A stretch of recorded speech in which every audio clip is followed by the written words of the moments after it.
Halo, selamat datang di kelas Disaster Management. Di minggu ini kita akan belajar mengenai Hospital Disaster Plan, khususnya untuk external disaster bersama saya, Ibu Septa Meriana. Berikut adalah outline yang harus kita capai bersama-sama. Yang pertama, kita akan mempelajari strategi umum pengelolaan penanggulangan bencana di rumah sakit, kemudian upaya rumah sakit saat menerima korban bencana, dan sistem dekontaminasi di dalam rumah sakit. Kita bahas persatu-satu. Nah, untuk external disaster, ini adalah bencana yang terjadi di luar rumah sakit. Dan biasanya bencana ini menimbulkan banyak sekali korban dan sampai kapasitas di rumah sakit itu di atas rata-rata. Keadaan ini membuat rumah sakit membutuhkan lebih banyak lagi penanganan secara ekstra, khususnya di mobilisasi dan juga di sumber daya manusia. Jadi, hire victim ketika banyak sekali korban, diperlukan organization for mass admission of patients. Jadi harus ada organisasi datangnya pasien-pasien dan over hospital capacity ini melampaui kapasitas RS baik dalam logistik maupun sumber daya manusia. Mungkin dari video yang sudah saya buat di sebelumnya, kalian bisa membayangkan bagaimana rumah sakit bisa menangani pasien-pasien korban bencana, lalu bagaimana organisasi yang dibuat oleh rumah sakit supaya penanganan yang diberikan kepada korban bencana tetap baik. Oke, ini kemungkinan bencana yang terjadi di eksternal rumah sakit. Ini berdasarkan resiko, tapi bergantung juga dengan lokasi rumah sakit. Contohnya, rumah sakitnya dekat dengan pantai, mungkin bukan ini yang menjadi kemungkinan bencana. Tapi secara umum, yang paling sering terjadi kemungkinan bencana eksternal hospital itu dapat berupa epidemik seperti yang tahun 2020 terjadi, yaitu COVID pandemi 2019, kemudian gunung meletus, kebakaran, banjir, tornado, kekeringan, tanah longsor, gempa bumi, badai besar, dan badai biasa. Mungkin banyak lagi yang belum tersebutkan di sini. Nah, itu balik lagi kepada lokasi di rumah sakit. Lalu pada saat bencana terjadi, apa yang dilakukan oleh rumah sakit? Ada yang disebut dengan Hospital Management in Emergency. Jadi, manajemen dari emergency situations atau disaster itu berdasarkan manajemen disaster yang sudah kalian pelajari, dimulai dari mitigation sampai recovery. Pada mitigation, yang dilakukan adalah rumah sakit perlu memperkuat fasilitas dalam menghadapi disaster atau emergency. Di bagian preparedness, rumah sakit ini harus bersiap-siap ketika ada bencana.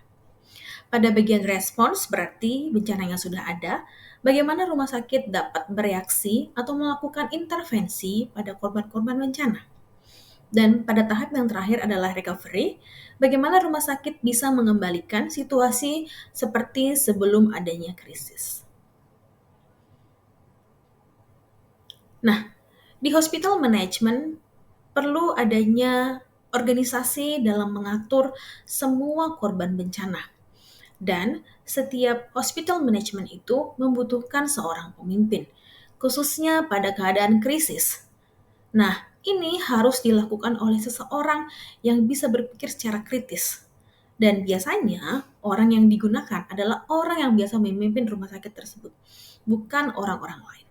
Jadi, bisa kamu lihat di sini, orang-orang penting yang harus dibentuk pada hospital management, pada situasi krisis atau disaster, dibutuhkan adanya leader, dapat berasal dari section head, kemudian para paramedik atau staff yang ada di emergency department, admission jadi bisa mengatur admisi adanya korban-korban bencana, paramedis, dan supporting teams. Mungkin contohnya kita butuh juga orang-orang yang di bagian farmasi atau di bagian surat menyurat atau di bagian makanan. Nah, itu dibutuhkan juga pada saat keadaan emergency. Ini sebuah contoh bagaimana rumah sakit membuat organisasi ketika adanya disaster. Nah, di sini bisa kalian lihat ya, ini contoh dari Rumah Sakit Muwardi. Penasehatnya sendiri adalah direktur rumah sakitnya sendiri, ketuanya adalah wakil direktur. Jadi, tidak pernah pemimpin itu berasal dari mungkin staf perawat biasa. Tiba-tiba dia naik menjadi pemimpin untuk disaster management. Enggak ya. Jadi yang menjadi leader pada hospital management ketika menghadapi disaster harus orang-orang yang sudah terbiasa memimpin. Oke, di sini bisa kalian lihat bagian-bagiannya, ada bagian logistik, ada bagian penanganan, keuangan, dan sebagainya. Oke, lalu pada saat disaster, mereka itu harus membentuk yang tadi ya, organisasi yang tadi. Itu berdasarkan apa? Yang pertama berdasarkan hazard mapping. Jadi rumah sakitnya harus di mapping kira-kira apa bencana yang mungkin timbul. Contohnya yang tadi rumah sakitnya berlokasi di pinggir pantai. Lalu, apa disaster yang mungkin muncul? Mungkin tsunami, mungkin banjir. Nah, itu harus di-mapping oleh orang-orang yang tadi. Kemudian yang kedua adalah pengalaman. Apa pengalaman rumah sakit dalam menghadapi bencana? Kalau belum pernah, mungkin boleh dilihat lagi contoh rumah sakit yang mirip dengan rumah sakit yang itu tadi. Kemudian resources, khususnya di sini adalah human resources availability. Dan yang terakhir adalah mereka harus merujuk pada policy atau kebijakan yang ada di lokal maupun di nasional. Ini adalah prinsip-prinsip ketika membentuk hospital disaster managementnya. Yang pertama adalah organisasi berbasis pada susunan yang ada di rumah sakit seperti yang tadi. Jadi yang menjadi leadernya adalah wakil direktur. Kemudian prosedur bersifat sederhana dan holistik. Jadi jangan membuat prosedur-prosedur yang sangat rumit dan susah difahami. Dan yang ketiga, prosedur pada pekerja lapangan harus dibuat dalam bentuk checklist. Supaya apa? Supaya pekerja lapangannya boleh dengan mudah menceklis mana yang belum, mana yang sudah dilakukan ketika terjadi disaster. Nah, rumah sakit juga harus bisa melakukan Hazard and Vulnerability Analysis atau HVA untuk mengakses atau menilai risiko bahaya yang akan terjadi pada rumah sakit, baik yang bersifat internal maupun eksternal. Oke, nah di sini kalian bisa lihat ya untuk tabelnya sendiri ada events, probability, human impact, property impact, business impact, preparedness, internal response, dan external response. Dan di sini nanti akan ada skor-skor atau variabel-variabel yang akan diukur.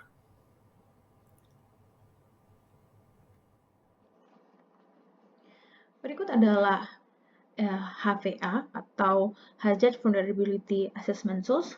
Jadi kita mau melihat resiko yang dimiliki oleh rumah sakit dalam menghadapi adanya vulnerability. Oke, ini hazard-hazardnya ada banyak ya. Kamu boleh scroll sampai ke sini atau disesuaikan juga kira-kira dengan apa atau disaster apa yang mungkin terjadi pada si rumah sakit tersebut. Contohnya di sini adalah rumah sakit tersebut dia memiliki resiko terjadinya gempa bumi. Probability-nya tinggi atau rendah, di sini dia bikin 3. Possibility of death and injury, dia bikin 3. Property impacts, jadi dia bikin 3. Kemudian business impact juga 3. Preparedness-nya gimana rumah sakitnya? Dia bikin moderate, ya, jadi bukan low or none. Kemudian internal response, jadi respon ketika terjadi adanya si disaster. Kemudian external response, sini ada mutual aid and staff and supplies, dia berapa? Nanti tinggal otomatis masuk ke sini berapa persen. Jadi resikonya adalah mereka yang memiliki adalah 50%. Oke. Kemudian di sini bisa dilihat resikonya dapatnya berapa ya. Ini skor-skornya karena ini dalam bentuk Excel jadi udah otomatis. Resiko sama dengan probability dikali severity. Jadi resikonya itu 0,02, di sini 2%. Kemudian probability-nya dan severity-nya. Yang lain bisa nggak? Ya, bisa ya. Jadi contohnya kekeringan. Nah, di sini bagaimana kemungkinannya? Ini tinggal diisi aja. Oke, di sini juga ada hazard dari teknologi. Contohnya ada kegagalan elektrikal, kemudian ada human hazard di sini. Contohnya ada kecelakaan, terorisme, hazardous material. Ya, Berikut adalah form dari HVA yang bisa digunakan oleh rumah sakit dan nanti pun ketika kalian bekerja di rumah sakit akan menggunakan ini. Oke, sekarang kita masuk ke dalam goals dari Hospital Disaster Plan. Apa yang menjadi goals ketika sebuah rumah sakit itu mempunyai plan untuk menghadapi disaster?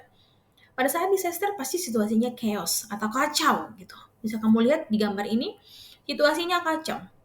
Jadi kira-kira apa yang menjadi goals-nya? Yang pertama, korban dari disaster harus mendapatkan penanganan yang baik. Walaupun jumlahnya banyak, mereka harus tetap mendapatkan penanganan yang baik.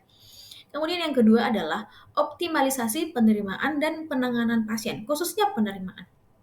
Karena saking banyaknya pasien, jangan sampai ada pasien itu yang tidak diterima dengan baik. Yang ketiga, pengorganisasian kerja secara profesional. Makanya tadi kita membutuhkan seorang pemimpin. Jadi dia yang mengatur tim-tim yang di bawahnya supaya mereka boleh bekerja secara profesional. Dan yang terakhir, pasien ditangani secara individu, termasuk pasien-pasien yang non-bencana.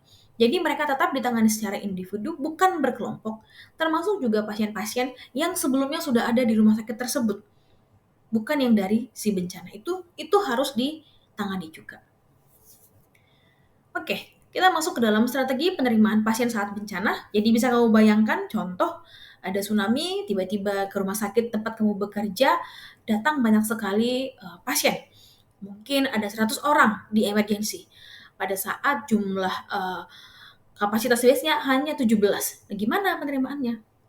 Nah, ini ditentukan kapan dibilang mass casualty ketika disaster victimnya itu lebih dari 10 orang datang bersamaan dengan jenis trauma yang sama.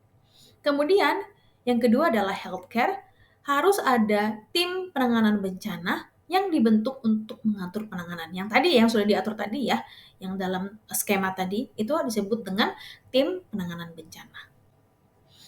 Kemudian rumah sakit juga harus berkomunikasi dengan rumah sakit yang lain di sekitar rumah sakit tersebut supaya mungkin pemerataan jumlah pasien yang datang. Harus ada yang berkomunikasi. Ini boleh diatur juga atau rumah sakit juga boleh berkomando dengan policy pada lokal ataupun nasional. Berarti pemerintah setempat. Pada saat pasien datang ke rumah sakit pada keadaan disaster, kita perlu melakukan triase. Mungkin kamu sudah sering mendengarkan kata-kata triase. Triase berarti kita memilah atau mengkategorikan victim supaya boleh ditangani dengan baik. Jadi, triase pada saat disaster, we take care big number of victim by minimum healthcare professional. Jadi dengan jumlah korban yang banyak, kita tangani walaupun jumlah paramedik atau healthcare profesionalnya sangat sedikit. Prinsipnya ada apa? Ada 5 prinsip dari triase pada saat disaster. Yang pertama, kita perlu memperhatikan the severity of the trauma. Yang kedua, survival rate dari si victim. Yang ketiga, the possibility of survive using the available facility. Jadi, kemungkinan dia bisa bertahan dengan fasilitas yang ada. Yang keempat, triase with no intervention. Jadi, belum mengintervensi. Kemudian triase not more than 60 seconds. Jadi ketika kita melakukan triase, jangan lebih dari 1 menit. Jadi kita mengkategorikan korban-korban bencana harus dalam 1 menit. Bagaimana caranya? Kita akan gunakan metode selanjutnya. Nah, metode yang digunakan adalah metode START. Jadi, START ini kepanjangannya adalah Simple Triage and Rapid Treatment. Dikategorikan menjadi 4 kategori, yaitu Red, Priority 1. Jadi pada pasien-pasien dengan masalah airway, breathing, and circulations. Yang kedua adalah kategori Yellow atau Priority kedua. Ini sifatnya non-emergency karena tidak ada masalah ABC. Contohnya luka bakar, kemudian ada fracture. Kemudian yang ketiga adalah Green atau Priority yang ketiga. Jadi si pasiennya ini dia mampu berjalan atau sering kita sebut dengan walking wound. Yang keempat adalah priority keempat, ini adalah korban-korban yang sudah meninggal. Inilah metode yang dilakukan pada saat kita melakukan pemilahan pasien-pasien korban bencana. Jadi harus dalam 60 detik. Mungkin itu sudah kalian pelajari ya di awal pada saat course disaster management. Silahkan direview kembali. Nih, ada bagan penanganan bencana, ini dari Rumah Sakit Umum Muwardi 2020. Jadi pasien mendatangi IGD, dilakukan triase, ada korban hidup diberikan tek-tek yang tadi, triase-triase yang tadi, merah, hijau, kuning, dan yang hitam. Yang hitam langsung ke kamar jenazah dan ke keluarga. Kemudian pada pasien-pasien yang merah dilakukan resusitasi. Kemudian pada pasien-pasien yang kuning diberikan terapi definitif. Pada pasien-pasien yang hijau diberikan pelayanan rawat jalan. Kalau sembuh dia akan pulang, kalau tidak sembuh dia akan meninggal, kemudian diberikan juga kepada keluarga. Itulah secara simpel bagaimana rumah sakit bisa menangani pasien-pasien dari disaster. Kemudian pada tahap yang ketiga, kita mempelajari decontamination pada saat disaster di rumah sakit. Kalau kalian masih ingat, dekontaminasi itu dibagi menjadi 3 zone. Yang pertama adalah hot zone, warm zone, dan cold zone. Hot zone itu berarti adalah daerah atau area yang dekat dengan sumber bahaya. Jadi itu adalah incoming casualties. Yang kedua adalah warm zone. Kamu bisa lihat di sini atau kamu bisa perbesar nanti. Jadi dia radiusnya kurang lebih agak mendekat dengan hot zone. Jadi di situ mungkin banyak sekali ya para medik, korban-korban. Jadi itu namanya adalah warm zone. Dan di sini juga sering dilakukan decontamination area. Yang ketiga adalah cold zone. Di sini adalah tempat paling luar. Jadi di tempat paling luar ini dilakukan triase dan juga transport. Dekontaminasi yang berhubungan dengan pasien dibedakan juga menjadi 3 ya. Gross decontamination, secondary decontamination, dan cold tertiary decontamination. Ini typo, mohon maaf. Yang pertama, pada gross decon, si pasien ini kita angkat atau kita evakuasi dari hot zone, kemudian kita buka bajunya semua, dan langsung kita siram menggunakan air dari head to toe. Jadi itu dilakukan dalam 1 menit. Jadi quick rinse water namanya. Pada secondary decon, jadi pasiennya dipindahkan yang tadi, kita mandikan pasiennya full body rinse water menggunakan sabun, jadi cleaning solution, mau sabun ya kan, itu digunakan dari head to, kemudian kita siram kembali menggunakan air. Pada tertiary decon, kita cuci kembali pasiennya dari head to, kemudian kita bersihkan lagi secara menyeluruh, tidak ada lagi yang ketinggalan seka-seka jari, semuanya ya, sampai di sela-sela yang tersembunyi itu dibersihkan semuanya. Kalau sudah, pasiennya diberikan handuk dan juga clean clothes, jadi baju bersih. Jadi jangan lupa untuk patient decontamination juga mendapatkan 3 tahap dari decontamination. Gross decontamination, secondary decontamination, dan tertiary decontamination.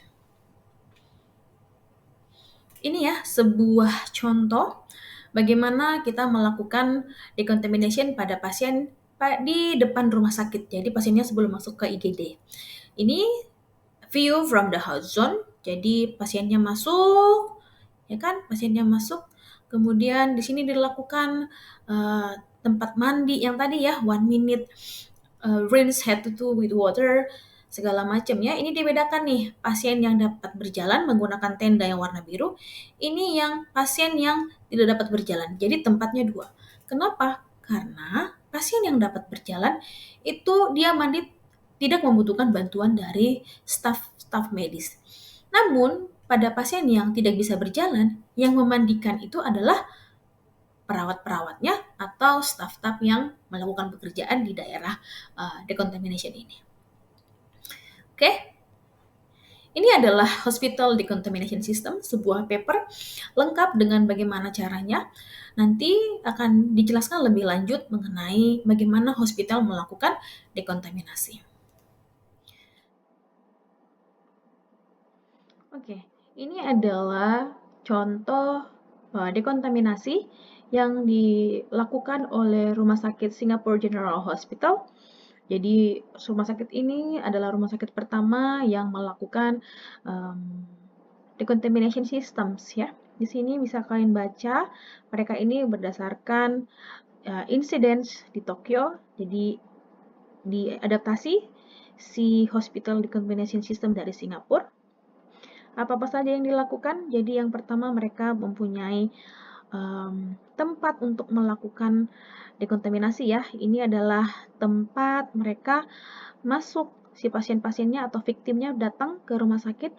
Kemudian di sini ada 1 minute decontamination yang dari head to toe, pasiennya disiram. Kemudian di sini adalah untuk mandi seluruh tubuh. Ya, di sini kamu lihat kalau si timnya atau si paramediknya menggunakan hazmat lengkap ya. Jadi pasiennya dibawa ke dalam dan dekontaminasi menggunakan air dan solutions. Ini adalah layoutnya. Nanti boleh diperbesar dan dibaca sendiri ya. Oke. Apa-apa saja yang dilakukan kamu boleh baca sendiri. Berikut adalah control panel. Jadi ada control panelnya dan di sini adalah tempat mandinya ya. Dan pada saat mandi pasiennya pun harus memiliki privasi juga. Ini untuk pasien-pasien yang tidak bisa berjalan sendiri. Ya, kamu lihat di sini ada tim-tim yang melakukan dekontaminasi kepada pasien tersebut. Untuk lebih lanjut, silakan kamu baca sendiri mengenai Hospital Decontamination System yang dilakukan oleh Rumah Sakit Singapura. Demikian untuk pembelajaran kita di Hospital Disaster Plan. Kita wrap it up. Ini sebuah contoh dari COVID pandemic dari rumah sakit yang ada di Indonesia, bagaimana mereka menyusun sebuah Hospital Disaster Plan. Ini adalah contoh dari rumah sakit Wongsonegoro, yaitu Hospital Disaster Plan mereka dalam menghadapi COVID-19. Oke, kamu bisa baca sendiri di sini nanti apa yang dilakukan oleh rumah sakit tersebut. Sama seperti yang tadi sudah dijelaskan, bahwa pada saat menjalani Hospital Disaster Plan, rumah sakit perlu juga melakukan siklus dalam manajemen kedaruratan, yaitu mitigasi, preparedness, respon, dan recovery. Ini frase mitigasi. Ini yang tadi ya, jadi mereka melakukan HVA, jadi mereka menilai resiko berapa persen yang dilakukan atau berapa persen resiko yang ditimbulkan oleh disaster COVID itu sendiri. Kemudian mereka melakukan preparedness. Preparedness ini mereka menyiapkan apa-apa saja yang dibutuhkan oleh rumah sakit. Ya, di sini ada banyak sekali ya. Kemudian fase response. Oke, di sini bisa dilihat ya. Pasien sudah datang, pasien-pasien COVID sudah datang, ada ruangan isolasi lengkap dengan APD-nya masing-masing, edukasi staff, kemudian ada APD. Oke, di sini sudah ada semua. Oke, ini adalah organisasi yang tadi. Dan fase recovery, berarti pandeminya sudah selesai ya. Ini bisa kalian baca sendiri ya, bagaimana rumah sakit Wongsonegoro Kota Semarang dapat melakukan Hospital Disaster Plan. Berikut adalah referensi yang kita gunakan pada pembelajaran minggu ini. Terima kasih atas your attention, dan nanti jika ada pertanyaan, kita akan diskusi lebih lanjut dalam kelas.